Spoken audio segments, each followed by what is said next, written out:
Hello friends, welcome to Kanhaiya GS world. तो पिछली video में हमने डायबिटीज़ के बारे में कुछ बातें देखी थी, लेकिन उसमें बहुत सारी चीज़ें बच गई थी जो हम आज कवर करेंगे। ठीक है, तो आइए। डायबिटीज़ हमने देखा था दो तरीके का होता है, type first, type second. Type first diabetes क्या होता है, ये मोस्टली 25 एज तक से पहले हो सकता है, और ये कभी कभी सडन मतलब अचानक भी हो जाता है, किसी भी एज में हो सकता है, लेकिन ज़्यादातर किस एज में होता है, 25 साल से कम एज में। और टाइप सेकेंड डायबिटीज़ क्या है, ये 25 से 30 साल के बाद कभी भी हो सकता है, 40 साल में, 45 साल में, 50 साल में, कभी भी हो सकता है। टाइप फर्स्ट डायबिटीज़ जब हमको होता है, टाइप फर्स्ट डायबिटीज़ जब होता है तो उसमें एंटीबॉडी नहीं बनती है, उसमें एंटीबॉडी बनती है। मतलब एंटीबॉडी क्या है, जैसे कोई भी हमको रोग होता है, कोई भी डिजीज़ होता है, तो उसको मारने के लिए हमारे शरीर में उसके प्रति एंटीबॉडी बनती है। एंटीबॉडी मतलब अगर हमको जुकाम हो गया, तो जुकाम का जो बैक्टीरिया वायरस हमारे शरीर में गया, उसको किल करने के लिए उसके प्रति हमारी इम्यूनिटी लड़ेगी और एंटीबॉडी बनाएगी। तो यही होती है एंटीबॉडी। तो टाइप फर्स्ट जिसको डायबिटीज़ हो जाएगा, उसमें एंटीबॉडी बनेगी, मतलब लड़ेगी कि हम डायबिटीज़ को हरा दें।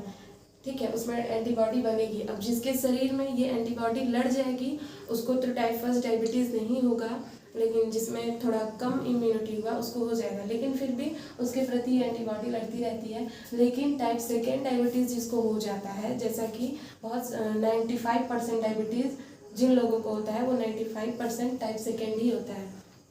ये डायबिटीज़ जिन लोगों को हो जाता है, उसमें एंटीबॉडी बिल्कुल भी नहीं बनती, इसीलिए टाइप सेकेंड डायबिटीज़ थोड़ी सी इससे खतरनाक होती है टाइप फर्स्ट से। और क्या है, type first diabetes life style की वजह से होता है। लाइफ स्टाइल में हम जो भी फूड्स खाएं, लेकिन इसमें एक और एडिशनल चीज़ है कि इसमें टाइप फर्स्ट डायबिटीज़ में जो इंसुलिन हमारे शरीर में होता है, पैनक्रियाज के बीटा सेल से जो सिक्रीट होता है, स्रावित होता है इंसुलिन, वो बहुत कम स्रावित होता है, या तो एकदम बनता ही नहीं है, या तो एकदम अब्सेंट रहेगा, या तो एकदम कम स्रावित होगा डायबिटीज़ के टाइप फर्स्ट में। लेकिन टाइप सेकेंड डायबिटीज़ में क्या होता है, बनेगा, कम बनेगा, कभी ज़्यादा बनने लगता है, कभी कम बनने लगता है। इंसुलिन टाइप सेकेंड में, डायबिटीज़ टाइप सेकेंड में कभी ज़्यादा बनेगा तो कभी कम बनेगा। ठीक है, लेकिन टाइप फर्स्ट में या तो पूरी तरीके से अब्सेंट रहेगा, या तो कम बनेगा। इन दोनों में अंतर समझ में आ गया। अब टाइप फर्स्ट डायबिटीज़ जो होता है, वो बहुत ही कम लोगों को होता है, बहुत ही कम लोगों में देखने को मिलता है, और मोस्टली 95% डायबिटीज़ टाइप सेकेंड हमको देखने को मिलता है। तो आई होप आप लोगों को डायबिटीज़ टाइप फर्स्ट और टाइप सेकेंड में अंतर समझ में आ गया होगा। अब हम बात करते हैं प्रेगनेंसी के दौरान। कभी कभी देखा गया है महिलाओं में प्रेगनेंसी के दौरान भी डायबिटीज़ देखने को मिल जाता है, तो उस डायबिटीज़ को हम क्या कहते हैं, जेस्टेस्टाइनल डायबिटीज़ कहते हैं। प्रेगनेंसी के दौरान जो डायबिटीज़ होती है उसको हम लोग जेस्टेस्टाइनल डायबिटीज़ कहते हैं। ये बहुत ज़्यादा इंपॉर्टेंट है। इसमें क्या होता है, ये इसमें मतलब कोई ज़्यादा डरने की बात नहीं होती है। इसमें जो डॉक्टर्स होता है वो कुछ डाइट सुपर फूड कंसल्ट करते हैं, सलाह देते हैं, तो ये ठीक हो जाता है, लेकिन ये देखने को मिलता है कभी कभी। अब डायबिटीज़ किसी को हो जाता है तो उसके लक्षण क्या है, बार बार प्यास लगेगी, भूख बहुत ज़्यादा लगेगी, थकान, कमजोरी, वजन बढ़ेगा, अचानक से गिर भी सकता है वजन, घाव का जल्दी ना भरना, हार्ट अटैक।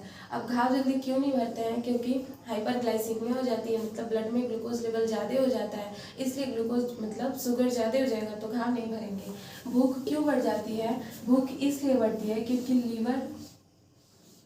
लीवर में जो ग्लूकोज स्टोर करना होता है ग्लाइकोजन के रूप में, ये काम किसका होता है, इंसुलिन का काम होता है ना, कि जो हम एक्स्ट्रा ग्लूकोज ले रहे हैं उस ग्लूकोज को वो ले जाके स्टोर कर दे, कहाँ पे, लीवर में, किस रूप में, ग्लाइकोजन के रूप में। लेकिन डायबिटीज़ के केस में इंसुलिन तो हमारे शरीर में कम होता है।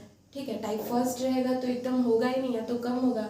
टाइप सेकेंड रहेगा डायबिटीज़ तो एकदम लो होगा, कभी इंक्रीज भी हो जाता है, कभी बढ़ भी जाता है, कभी घट भी जाता है। तो उस केस में हमारा लीवर में ग्लूकोज तो संचित रहता नहीं है। ठीक, इस वजह से हम भूखे नहीं रह सकते, और भूख भी बहुत ज़्यादा लगती है। जैसे कि जो मतलब कोई व्यक्ति भूखा रहता है, फास्ट व्रत रखता है, या 2-3 दिन तक किसी को खाना ना मिले, तो उसको एनर्जी कहाँ से मिलती है, उसको एनर्जी जो हमारा लीवर है, जो ग्लाइकोजन को स्टोर किए हुए है, संचित किए हुए है। यही ग्लाइकोजन ग्लूकोज के रूप में टूट टूट के एनर्जी देती है। लेकिन जो डायबिटीज़ का पेशेंट है उसमें तो ये स्टोर कम होगा ना, या बिल्कुल भी नहीं होगा, इसीलिए वो ज़्यादा देर तक भूखा नहीं रह सकता। तो यही कारण है। और जिसको डायबिटीज़ हो जाता है तो उनको आमतौर पे यही तीनों बीमारी देखने को मिलती है। पहली कौन सी है? Diabetes neuropathy.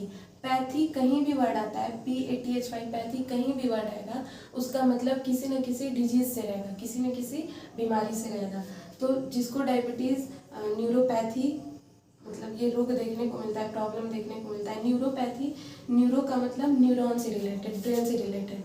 हमारे ब्रेन की कोशिका न्यूरॉन होती है। न्यूरॉन हमारे ब्रेन का संरचनात्मक एवं क्रियात्मक इकाई है। जैसे कि हम एक माला पहनते हैं तो माला किससे मिलकर बना होता है? एक एक मोती से। वैसे ही हमारा जो ब्रेन है वो एक एक न्यूरॉन से मिलकर बना है। तो फर्स्ट प्रॉब्लम क्या होती है? न्यूरोपैथी। न्यूरोपैथी मतलब ब्रेन से रिलेटेड, ये ब्रेन से रिलेटेड बीमारी हो जाती है। डायबिटीज़ में ये बहुत ज़्यादा देखने को मिलता है। सेकेंड पे डायबिटीज़ नेफ्रोपैथी। नेफ्रो या नेफ्रॉन कहीं भी वर्ड आएगा इसका मतलब क्या होगा? किडनी। इसका मतलब होता है किडनी। यानी जो हमारा किडनी है, किडनी हमारा एक एक नेफ्रॉन से मिलके बना हुआ है। जैसे ये घर एक एक ईंट से मिलके बना हुआ है, उसी तरीके से हमारा किडनी एक एक नेफ्रॉन से मिलके बना होता है। जो किडनी विशेषज्ञ होते हैं उनको नेफ्रोलॉजिस्ट कहते हैं, ठीक है।